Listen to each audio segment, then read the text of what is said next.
गेहूं की फसल के बाद अब किसान खरीफ की फसल बोने की तैयारी कर रहे हैं। वहीं देखा जाता है कि जो गेहूं के डंठल हैं, किसान उन्हें खेतों में ही जला देते हैं।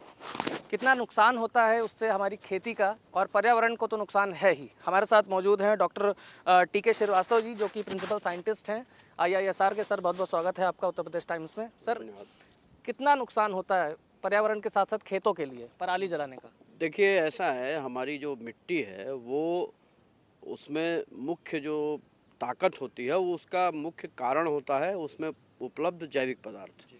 और जब हम पराली या भूसा या गेहूं का डंठल ये हटा देते हैं, जला देते हैं, तो उससे हम अपनी खेती को काफ़ी हद तक नुकसान पहुंचाते हैं। क्योंकि हमारी मिट्टी में आप जानते होंगे, पिछले 15-20 वर्षों से लगातार भारत के विभिन्न क्षेत्रों से और उत्तर प्रदेश के प्रत्येक क्षेत्र से ये खबर आ रही है कि जैविक पदार्थ की मात्रा, जीवांश कार्बन की मात्रा कम होती जा रही है।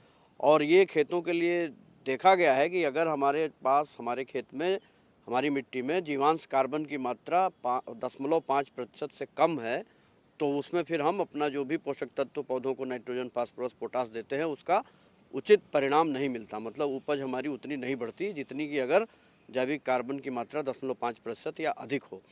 तो इसको संरक्षित करने के लिए पहला उपाय हमारे पास किसान भाइयों के हाथ में सबसे आसान है कि जो भी फसल हम उगाते हैं उसका अवशेष उसी खेत में फसल काटने के बाद हम पलट दें, उसको उसी खेत में मिला दें। अब जलाने का जो दूसरा निगेटिव परिणाम है, एक तो हुआ कि मिट्टी की क्वालिटी की हमारी नुकसान हुई। दूसरा परिणाम, जैसा आपने बताया, कि पर्यावरण पे पड़ता है। हम सभी जानते हैं कि आजकल जलवायु परिवर्तन की त्रासदी से पूरा विश्व गुजर रहा है, पूरा मानव समाज उससे प्रभावित है।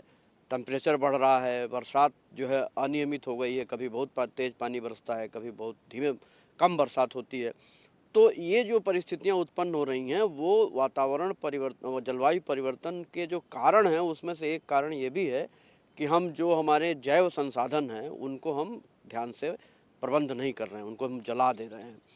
तो उससे पॉल्यूशन बढ़ता है, सांस लेने में दिक्कत होती है। आप देखते हैं कि नवंबर-दिसंबर के महीने में दिल्ली के आसपास के क्षेत्रों में कितना कोहरा होता है, कितना धुआं हो जाता है।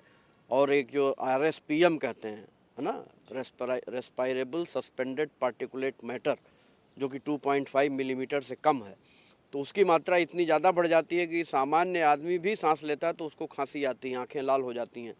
तो इसको हमको किसी भी तरीके से आगे नहीं बढ़ने देना है। और इसके तमाम उपाय हैं, इसको किस हम थोड़ा-सा भी मेहनत करें, थोड़ा-सा चैतन्यता अपनावें, तो इसको प्रबंधन कर सकते हैं। सरकार की तरफ से भी सर पराली निस्तारण के लिए मशीनें उपलब्ध कराई जा रही हैं, सब्सिडी भी दी जा रही है। ऐसे में जो छोटे किसान हैं, जो मशीन नहीं ले पा रहे हैं, वो किस तरीके से पराली का निस्तारण करें? देखिए, छोटे किसान जिनका 1 एकड़ या उससे कम की जो जोत है, उनके लिए तो सबसे अच्छा तरीका है कि वो जो स्ट्रा मेकिंग मशीन आजकल चल रही है गाँव में, किराए पे चल रही है, तो वो उससे अपना उसका किराए पर ही लेके उससे अपने खेत में गेहूँ काटने के बाद जो भी अवशेष बचे हैं, खड़े हैं, उनका जो है भूसा बनवा लें।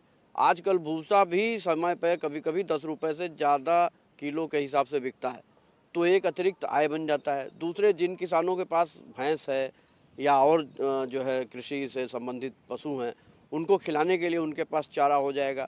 तीसरा ये है कि अब जो है भूसे का और भी बहुत सारा उपयोग हो रहा है, जैसे बोर्ड्स बन रहे हैं, बहुत सारे पार्टिकल बोर्ड्स बन रहे हैं।